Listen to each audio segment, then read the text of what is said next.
and that is the wonderful and talented Alan Harrington playing New York Counterpoint. And we have the composer himself, Mr. Reich, right here. First of all, congratulations, the distinguished composer, guest artist for the New Music Festival. I want to ask Mr. Reich, how has new music changed over the last maybe 20 years? Well, when I was a student in the late 50s, new music meant a bitter pill. And when it was played, which was mean Boulez, Stockhausen, and Cage, and people who were following the 12-tone school of music, you would hear the pitter-patter of little steps moving out of the auditorium, and they weren't coming back. I actually felt the same way. I became a composer because I loved Bach, I loved Stravinsky, I loved bebop.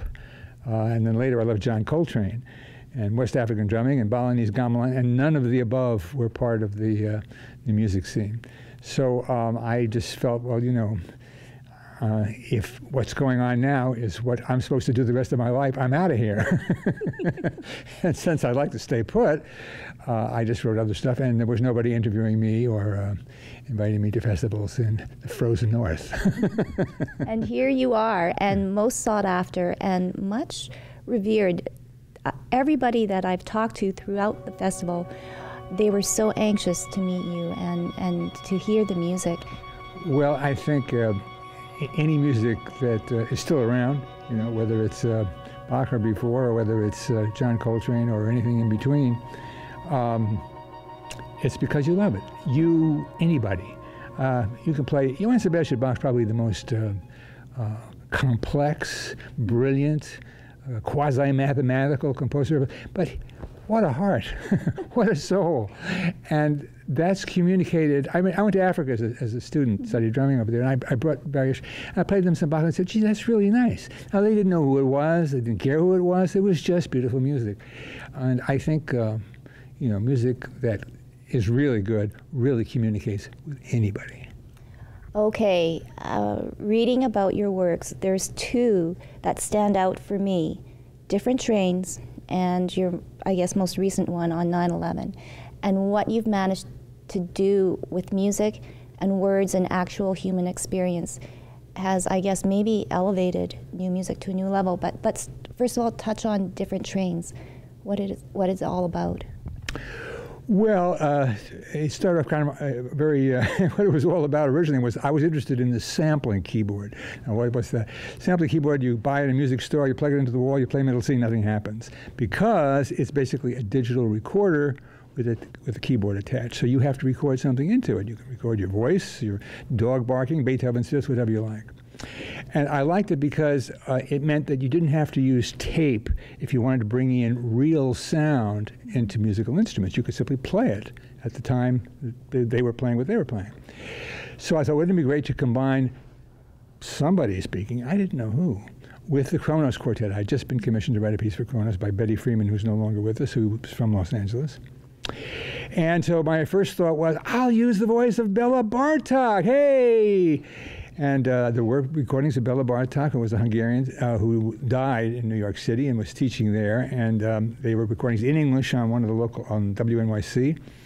And then I began thinking, wait a minute now, I'm writing a string quartet. Do I want Bela Bartok, who was the greatest writer of string quartets since Beethoven, sitting on my shoulder? Hey, it's hard enough as it is. So I dropped that. And then I thought, oh, I'll use the voice of Ludwig Wittgenstein, a fascinating philosopher who died in 1951, who was a recluse, and they only had wire recorders. There were no such recordings.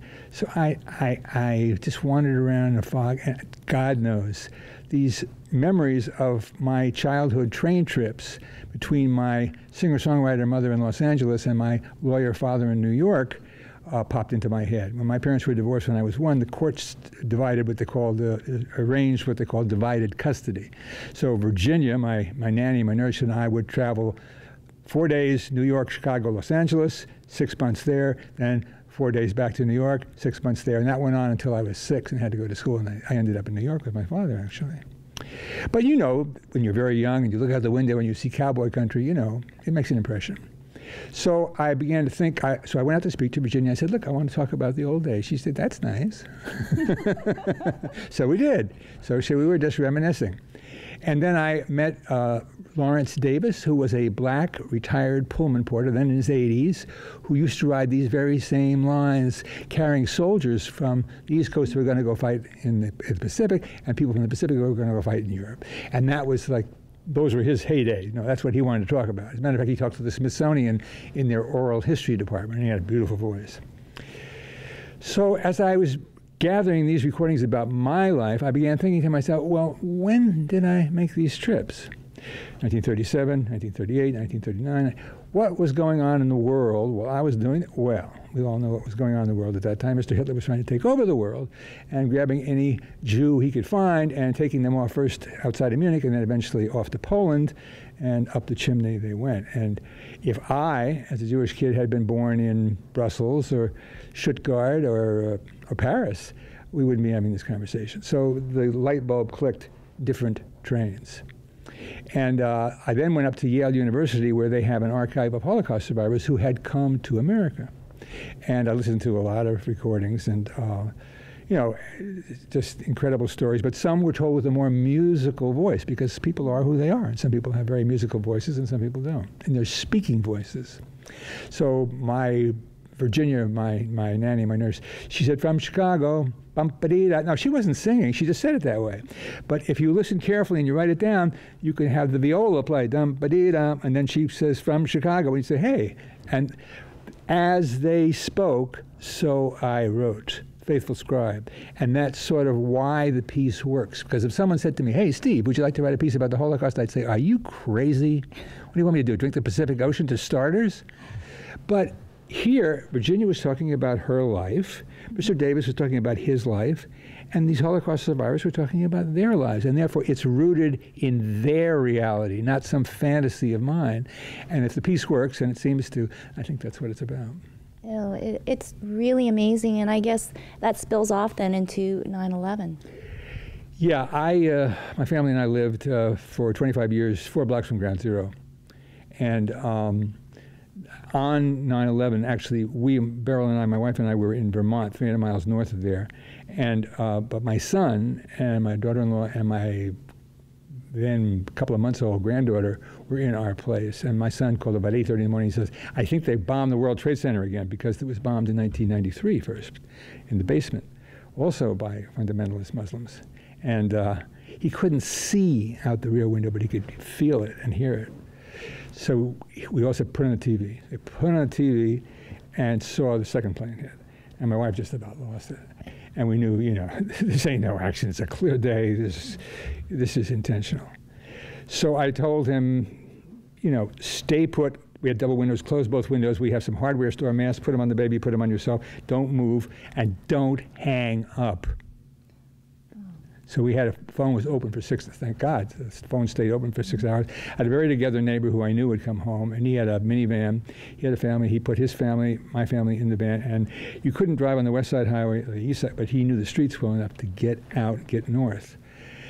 Then we came down from Vermont and picked them up and went up there, and then couldn't go back for 30 days because the U.S. Army and the National Guard were down there, and they said, I don't care where you live, you're not coming down here. We were below Chambers Street. Chambers Street was the no-fly zone, no-go zone. So 30 days later, if we showed ID that we lived there, we could get in. So, let's leave it at that. In other words, it was not a media event. It was a very personal event. At the time, or a few months after, some journalists asked me, well, are you going to do a piece about this? Because they'd heard different trains, and they thought, well, you do that kind of thing. And I had, at the time, been working on a video opera with my wife, Beryl Korat, which involves sampling and video and electronics. And before that, I did City Light, which had sampling and electronics. And one more sample, and I was going to get sick. So I said, really, I don't have any ideas about it, and I just want to write music for instruments and voices. And for 7 years, that's all I did. Well, 2009, I got a call from David Harrington, who's the head of he's the first violinist in the Kronos Quartet, an old friend. And I've worked with Kronos for different trains and for double quartet, and I love them, and we get along really well. And every time I write for them, something good happens. So he said, well, we want a third piece, Steve, and we want something with pre-recorded voices again. I said, for you, David, anything. And I hung up the phone, and I thought, what in the world am I going to do? I was back on the same deal. I had no complete blank. And I walked around a blank, and I don't know, maybe a month later, I said, wait a minute. I have unfinished business. I never dealt with 9/11. Now, 9 years later, I'm ready. I've had my 7 years of writing instrumental and vocal music. And I knew right away I've got to go to the people who were there and who really went through it. And that started with the air controllers, from the NORAD people, who were the first to notice, hey, American 11 is supposed to go to LA, but it's going south. That's not the way to get to LA. And the next voices were the voices of the New York City Fire Department, who, you know, many of them gave their lives in this hopeless task of trying to save people. But many of them lived, and I got their field communications the actual day that it's happening. You know, Mayday, Mayday, Greenwich and West, I'm trapped in the rubble. I mean, their voices just tell you everything. I mean, that's what happened. And then that sort of comes to a conclusion after about 3 minutes. And then I went out with a portable recorder like you're doing now, and I interviewed my friends and neighbors. Where were you in the morning? David Lang, a very fine composer, just won the Pulitzer Prize, good friend of mine, said I was taking my kids to school, you know, and then he had to duck on the ground because his plane went over their head and smack into the building. So the second movement is people who were there and went through it. The last movement of the piece is a bit of a surprise, a little bit something different. I read in the paper a couple of weeks after 9/11 that several Jews, now I'd gone back in Judaism several years earlier, but I didn't know this particular thing. In Judaism, when someone dies, you don't leave the body alone until it's buried. From the time of death to the time of burial, someone's got to sit there and be with the body. Usually they read Psalms or parts of the Bible. This probably goes back to the Middle Ages when, you know, rodents or whatnot could attack the body. And also there were like bodies, all kind, you know, things concerned. But there's also a spiritual side of it, which is that we believe the neshama, the soul, sort of hovers over the body, waiting to go wherever souls go, but the body has to hit the earth, and then the soul is free to go. So to see that what happened is that some people were doing it from the Upper West Side. Now, these were observant Jews, and they wouldn't travel on the Sabbath. So they went around, they found that there were some Jewish women going to school at Stern College in 35th and Lexington, which is right near NYU Hospital, where the bodies, and mostly parts of bodies, were there for DNA identification because most people were not intact. So the normal process took 7 months to just find out, you know, who we got here. And for 7 months from Friday night through, these women would come in shifts and sit in refrigerated trucks and read Psalms. And when I read that, I said, I got to find some of these women. And I found 2 of them. And one of them turned out to be the former president of my music publisher, Boosey and Hawkes, Linda Golding, my name, who had become a lay chaplain at Columbia Presbyterian Hospital and also volunteered to sit and say Psalms for the dead during 9/11. So the piece ends actually with two voices. One voice is, well, 2 voices of these women, and plus the voice of Maya Beiser, a very fine cellist, who's an Israeli and whose mother recently died, and who went back when her mother died and played cello for her, and then did precisely this, sat with the body and sang songs. I knew she had a beautiful voice. I said, Maya, this is what I'm doing. Would you? She said, I'm happy to do it. So I recorded her singing the end of one of the Psalms, and then I went to a very, very fine cantor in New York and asked him if he would say what we call the traveler's prayer. When you get on an airplane, you say this, you know, hoping that you'll come down in one piece. And it actually comes from Exodus. It's called the Wayfarer's Prayer. So those voices are mixed in singing, and the strings double them, but they're mixed in very far into the mix. So you have to kind of listen. Like when the cantor was singing, he was singing loud. I said, wait. I said, pretend the body was right next to you, and you're just singing to the body. And then all of a sudden his voice went way down. And he got exactly what it was I was trying to get across. He was talking to someone in another world. So that's WTC 9/11. You're a master. Like, spellbound by just you describing. You're taking me there. I mean, good. So much emotion. Yeah, that must affect you with sure. every piece. Well, you know, I mean, if you're dealing with events of that scope, you want to do a good job. You want to do it right, because basically, if the music's good, the events are going to last. They will be memorialized. If the music's not good, then, you know, bye-bye, you know. So there's a sense of obligation, and it's a good sense of obligation because it's something that you really feel this is important. I was involved. I want to do right by it, and I want to do right by all these incredible people, the firemen and the traffic controllers and these women and these victims. And so hopefully, it's a little something. A little something in your broad repertoire, 2 Grammys, a Pulitzer Prize.